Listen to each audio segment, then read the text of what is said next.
Bienvenue sur le podcast de Mandarin Mandarine. C'est une école de langue chinoise spécialisée dans la médecine traditionnelle chinoise. Vous pouvez approfondir votre exploration de cette médecine grâce à une meilleure connaissance du mandarin. Venez goûter aux fruits de 5000 ans de culture grâce à des leçons pleines de vitamines. 你们好. 你们好. Nouvel épisode du podcast de Mandarin Mandarine. Aujourd'hui, nouveau caractère. Oui. Caractère essentiel dans la médecine traditionnelle chinoise, dans la médecine tout court, j'ai envie de dire. C'est sur le médicament, la pharmacopée. Voilà, tout ce qui va concerner les médicaments. Tout ce qui va nous aider à guérir. Remède, on va dire. Oui, Ouais. tout à fait. En chinois, la prononciation, c'est yao. Yao, Ouais, c'est quel ton? 4e ton. Ouais, yao. Et c'est Y-A-O. Attention, on dit pas trop yao. La Alors, ce n'est pas A-O. yao, hein, Ouais. c'est yao. A-O, quand les deux voyelles qui s'enchaînent comme ça en chinois, il Ouais. faut les prononcer plus vite, Oui, ça... plus net. Faut pas le considérer comme deux sons séparés, c'est vraiment un son. C'est une syllabe, toujours. Ouais, yao. Yao. Yao, l'écriture est très intéressante. En fait, c'est un caractère déjà simplifié. Si on regarde Oui, le c'est vrai. caractère traditionnel, on va voir, en fait, il y a la clé de l'herbe, parce que à l'origine, la pharmacopée chinoise, ça venait surtout des herbes. Mhm.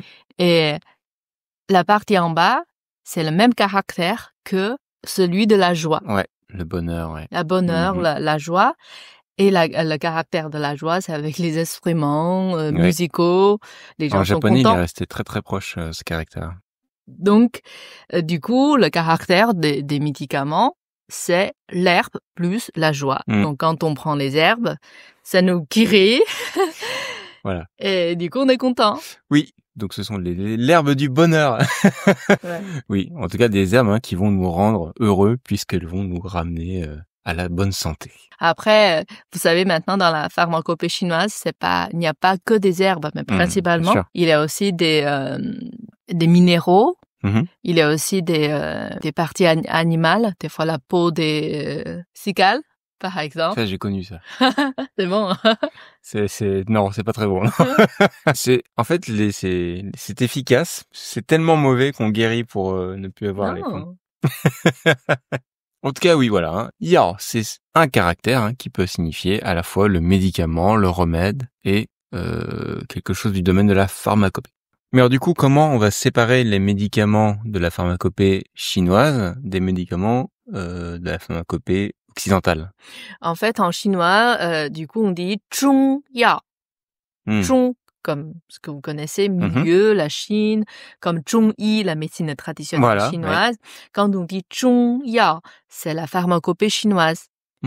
Et du coup, vous pouvez deviner peut-être, puisque la médecine conventionnelle ou occidentale, c'est Xi, rappelez-vous. si, donc l'ouest, Ouais. quand l'oiseau qui se couche, C'est vrai. du coup, on dit xi yao. Xi yao. Ouais, Donc, premier ton et 4e ton. Ouais. Xi yao. Ouais, xi yao.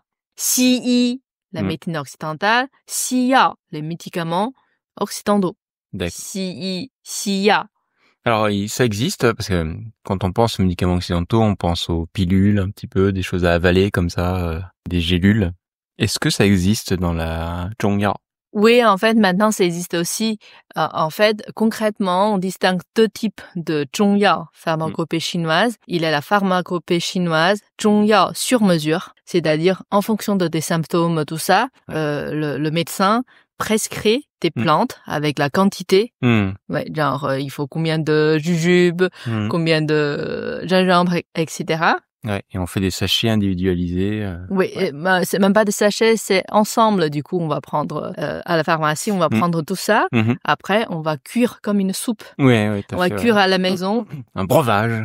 Ouais, voilà. Mais si on a la flemme, ça prend un peu de temps, tout ça. Si on veut pas le faire, c'est possible de faire aussi Du Ouais, coup, d'accord. c'est déjà préparé, c'est mis dans un sachet ou des fois sous forme de poudre. On peut les prendre comme ça. Et après, souvent, ce genre de 中药 sur mesure, il faut renouveler l'ordonnance régulièrement. Genre, on en prend 1-2 semaines maximum. On retourne chez le médecin et le médecin reprend le bout, tout ça, pour Non, c'est regarder pareil, hein. si ça a évolué, s'il faut modifier ou Oui. non l'ordonnance. Ouais, Comme ça, c'est vraiment très individualisé, en plus, qui évolue en fonction des symptômes de la personne. Ok. À l'origine, c'était surtout comme ça, bien sûr. Traditionnellement, le 中药, la pharmacopée chinoise, fonctionne comme ça. Mais par contre, avec l'évolution des techniques, il y a certaines formules tellement utilisées, tellement adaptées un peu à beaucoup de personnes. On dit aussi 中药 tout fait. Oui, et donc du coup, il y a des peu formules standardisées, quelque chose qu'on peut trouver facilement sans ordonnance et utiliser comme ça facilement. C'est ça. Et ça, du coup, on peut les trouver à la pharmacie sans ordonnance. Ouais.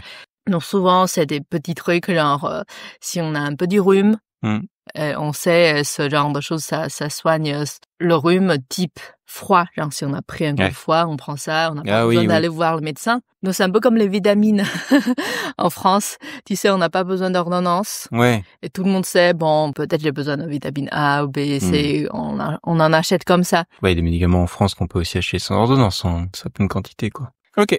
Ça, c'est les 中药. Donc, 中药 et 西药.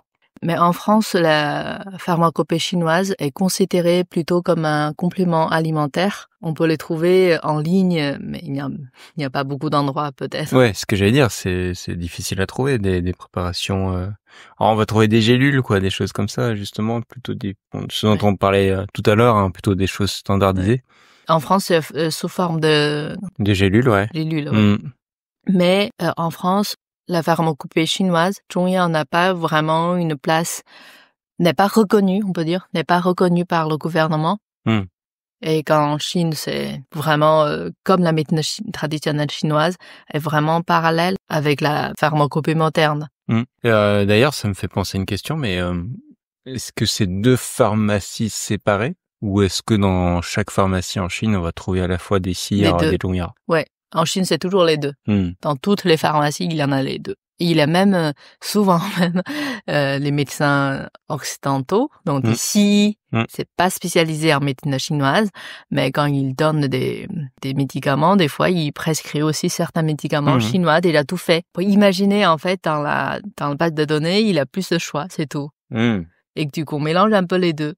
Mais en France, c'est pas reconnu. Je pense que c'est pour plusieurs raisons. Parce que c'est quand même radicalement différent de le raisonnement. Non, c'est-à-dire que ça se passe sur les mêmes principes. Donc, c'est compliqué de faire interagir les deux, quoi. C'est vraiment 2 choses qui sont considérées comme séparées et qu'on peut pas utiliser ensemble.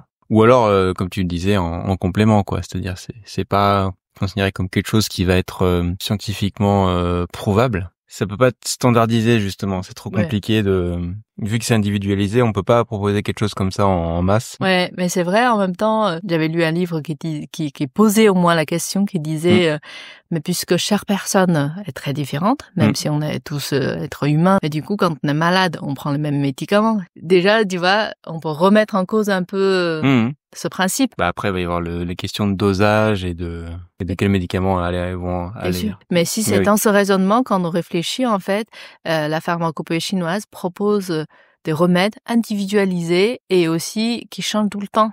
Bah, en fait, quand on réfléchit au moins ce principe-là, ça est plus raisonnable presque. Après, les matières qu'on utilise, genre soit ça vient des animaux, des plantes et tout, ça c'est plus compliqué aussi à expliquer parce que c'est pas forcément par rapport à une substance spécifique qui fait un effet sur le corps humain, comme les médicaments modernes. Après, il y a énormément de composants de la pharmacopée chinoise qui, en fait, est également utilisée comme base pour les médicaments occidentaux, quoi. Oui, au laboratoire, ils n'arrivent pas à prouver, quand on mélange plusieurs choses, comment ça peut faire un effet sur un problème précis.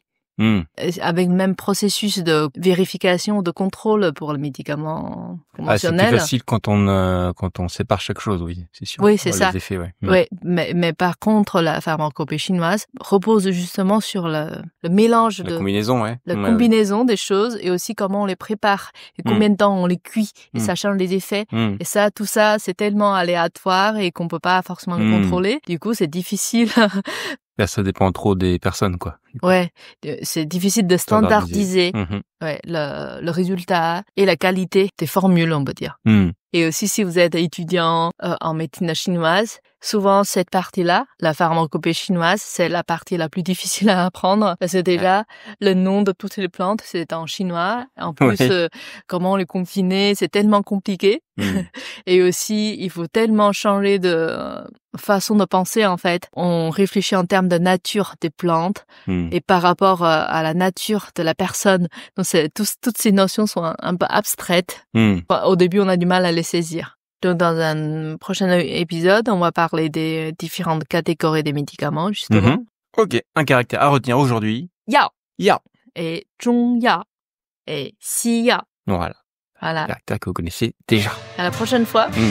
再见. 再见. Voilà, c'est la fin de cet épisode.